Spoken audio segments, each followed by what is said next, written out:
Hey everyone, and welcome to our deep dive. We're all about exploring unique destinations, and today, well, we're going to be talking about the absolute best under-the-radar foodie spots to hit up in 2025. And get this, we're diving deep into a list put together by Infinite Globetrotter Destinations. They're all about those out-of-the-ordinary travel experiences. The ones that really revolve around food. Exactly. It's called Top 10 Underrated Culinary Destinations, and let me tell you, this list is not messing around. It's got places you wouldn't even think of as like foodie heavens. And honestly, that's what makes it so cool. It's like we're uncovering hidden culinary gems, those spots that give you a real taste of the place. For sure.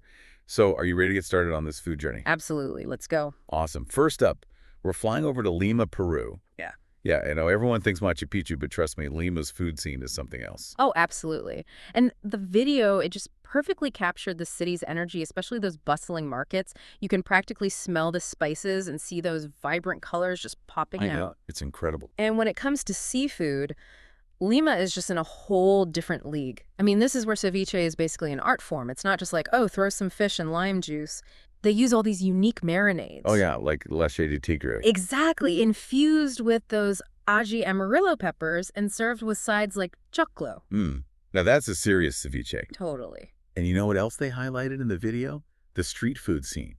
Like, have you ever heard of anticuchos? Oh, yeah. They're these amazing, flavorful skewers of beef heart, all grilled up. Apparently, they're marinated in something incredible. You know what's wild? Anticuchos actually go way back to the Inca Empire, so it's like you're eating history. Wow. I never knew that. That's so cool. It is. It really shows you how food can transport you through time. It totally does. And for those who like to end on a sweet note, there's picaronas. Oh, those look delicious. So like crispy little donuts made with pumpkin and sweet potato. Yeah. And then they drizzle this like chancaca syrup over them. Oh, yum. Okay, so we've traveled through Peru, and now let's jump from those flavors over to the Caucasus Mountains. Get ready for Georgia. Oh, yes. Georgia. Tucked away in these stunning mountains is a country bursting with history, incredible hospitality, and a food scene that is just starting to get the recognition it deserves. I know, right? It's about time. It is. The video talked about these hearty stews, like jacapuli. Oh, yeah, I've heard of that one. Isn't that the lamb stew with plums and fresh herbs? Yes. And then there's kinkali, those soup dumplings. They're filled with seasoned meat and broth. Ugh, so good. Sounds incredible. But you can't talk about Georgian food without mentioning khachapuri. That cheesy bread boat is a national treasure for a reason. I know. And apparently there are like a ton of different regional versions, each with its own twist on the whole bread, cheese, and often egg combo. Oh, I bet. Okay, but get this. Georgia has one of the oldest winemaking traditions in the entire world. We're talking over 8,000 years old. Are you serious? Yeah. They use these traditional methods like fermenting the grapes in like these huge clay pots called cavery buried underground. That's amazing. I know. It's like a perfect example of tradition meeting this like new global love for natural wines. For sure. Okay, next up, we're off to Oaxaca, Mexico. Get ready for a sensory overload in the best way possible. Oh, yeah. This place is just a total explosion of colors, smells, and amazing food. Like, literally every corner is a fiesta. I know. And Oaxaca. It's like a melting pot of culinary influences. You have indigenous Zapotec traditions and Spanish colonial influences all mixed in. And the star of the show, mole. Oh, the mole. They weren't kidding when they called it a culinary masterpiece in the video. It's not just a sauce. It's like a flavor explosion. Chili peppers, spices, nuts, seeds, dried fruits, and even chocolate. I mean, come on. I know, right? And each family, each region has its own secret recipe passed down through generations. Unreal. It's amazing how food can be such a window into a culture. It really is. Now let's hop over to Europe. We're heading to Porto, Portugal, for a taste of that European charm. Oh, yes. Picture this. Colorful buildings cascading down to the Douro River, the smell of fresh seafood everywhere, and fado music just drifting through those cobblestone streets. I can practically hear it now. It's magical. And you know what else is magical? Porto is having this culinary renaissance right now. Young chefs are taking traditional Portuguese dishes and giving them a modern twist with all those incredible local seasonal ingredients. And being right on the Atlantic, you know the seafood is top-notch. Oh, for sure, especially the sardines. Grilled over charcoal. Chef's kiss. Now, they did mention tripas al modo de Porto, which is basically a tripe stew. It's the city's signature dish. But I gotta admit, it's not for the faint of heart. I've heard that. But it really speaks to Porto's history as a working class port town. That's true. And of course, we can't forget about port wine. I mean, you're in Porto. Right. This fortified wine, it's been having a comeback lately. And the producers, they're getting so creative with blends and how they age it. It's really cool. So before we jump into the next group of destinations, we want to remind everyone to check out the show notes for Globetrotter selected experiences at these amazing culinary hotspots. Yes. Infinite Globetrotter Destinations offers curated travel planning so you can experience these places without the stress of planning everything yourself. Definitely check out that link. All right, we've only just gotten started. We have 6 more amazing destinations to go. Okay, so where are we headed next on our culinary adventure? Next up, we're going to Southeast Asia. Get ready for the charming town of Hoi An, Vietnam. Ooh, Hoi An. Just imagine colorful lanterns all lit up against these ancient temples, Mm. and the smells, spices just filling the air, and that bustling street food scene. It's just electric. It really is. And the food in Hoi An, it's all about fresh herbs, those bright, bold flavors, and just like this perfect harmony of sweet, sour, salty, and a little bit of spice. I know, it's incredible. The video had me craving banh mi like you wouldn't believe. Oh man, banh mi. They describe it as the symphony of textures and flavors. Like you've got your savory fillings, grilled pork, lemongrass chicken, pickled veggies, fresh cilantro, spicy chili sauce, all packed into this crispy baguette. It's a masterpiece. And you know what I find so interesting about banh mi? It's like a culinary time capsule. Oh, how so? Well, it reflects Vietnam's history. It's a fusion of French and Vietnamese cuisines, like a delicious reminder of the country's past. Wow, I never thought of it that way. It's fascinating. And speaking of places with a rich history, let's move on to Ljubljana, Slovenia. Okay, Ljubljana. This charming city is right in the heart of Europe, and it often gets overlooked as a food destination. I know, right? It's a hidden gem for those who appreciate fresh, seasonal, farm-to-table goodness and the countryside. It's gorgeous. Rolling hills, fertile valleys, they've got amazing farmers markets. You can taste the freshness in the food. You can just tell how much they value those local ingredients. Absolutely. The video highlighted the rise of these traditional Slovenian restaurants called gostilnas. Stillness, what are those like? They're all about simple home-style cooking, the kind of food that warms your soul, and they use ingredients sourced from nearby farms. So you know it's fresh. Yeah. That sounds incredible. And something else I found surprising. Slovenia's got a fantastic wine scene. It's a small country, but they make some really exceptional wines, often using their own unique grape varieties. So wine lovers, listen up. Ljubljana's calling your name. It is. Okay, are you ready for a complete change of scenery? Always. We're going south to Cape Town, South Africa.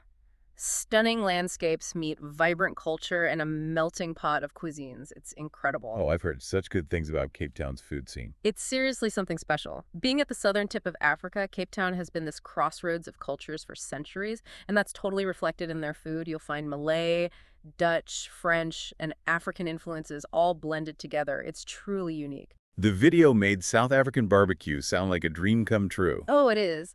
They talked about boerewors, a traditional sausage, and braai.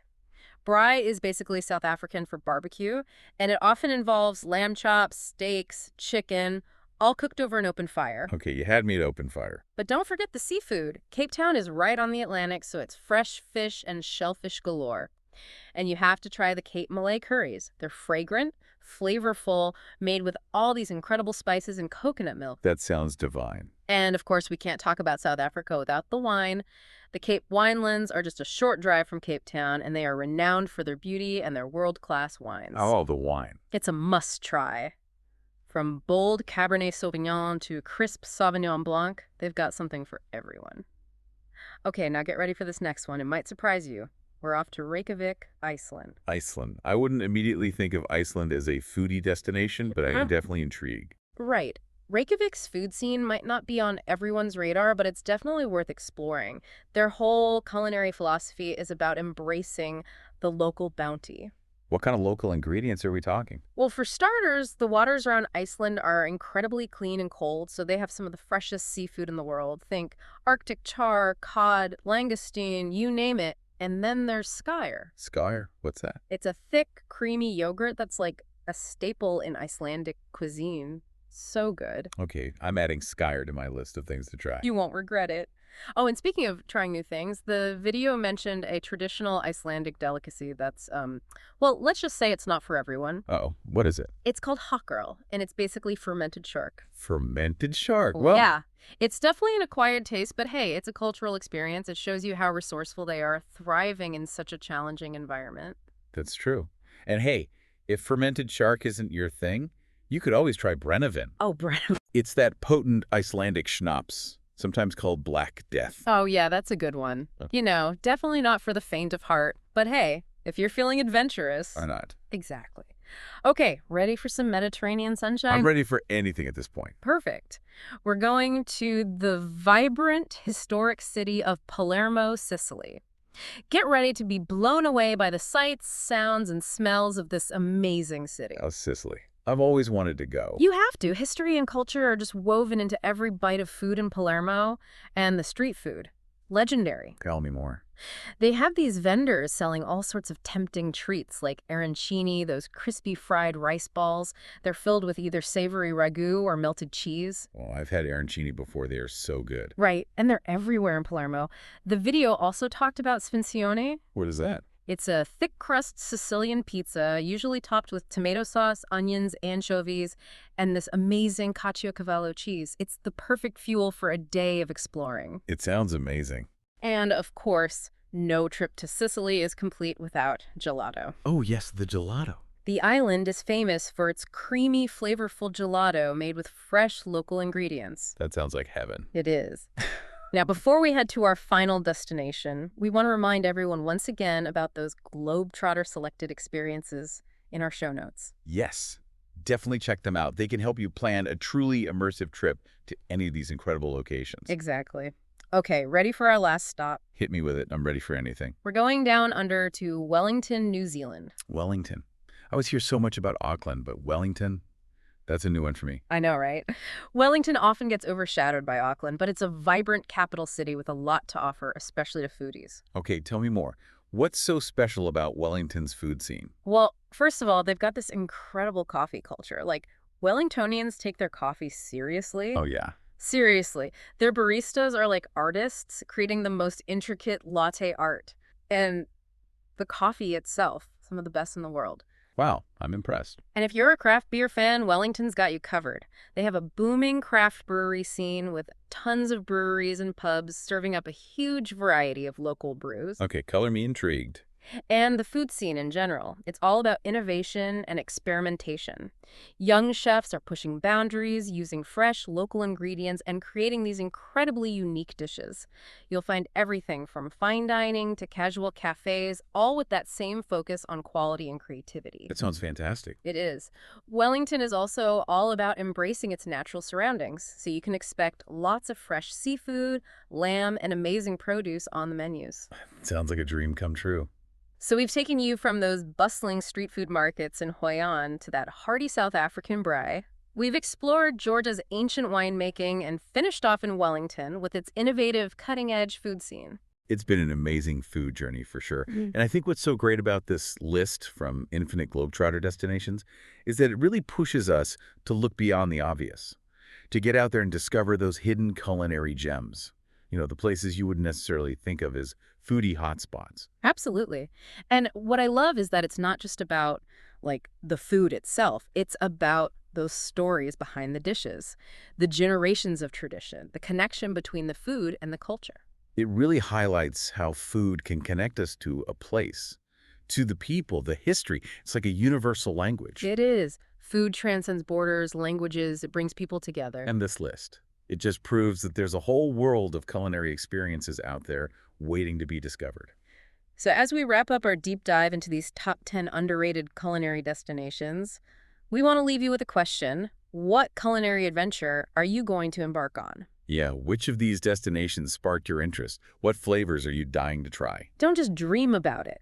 Make it happen. Start planning that next food adventure today. And if you need a little inspiration or guidance, don't forget to check out www.infiniteglobtrotterdestinations.com for those Globetrotter selected experiences. They'll help you plan the perfect trip, one that goes way beyond those tourist traps and really immerses you in the local culture through food. From all of us here at the Deep Dive, thanks for joining us on this culinary exploration. We hope we've inspired you to expand those culinary horizons and discover the world through its incredible food and traditions. Until next time, happy travels, everyone, and bon appetit.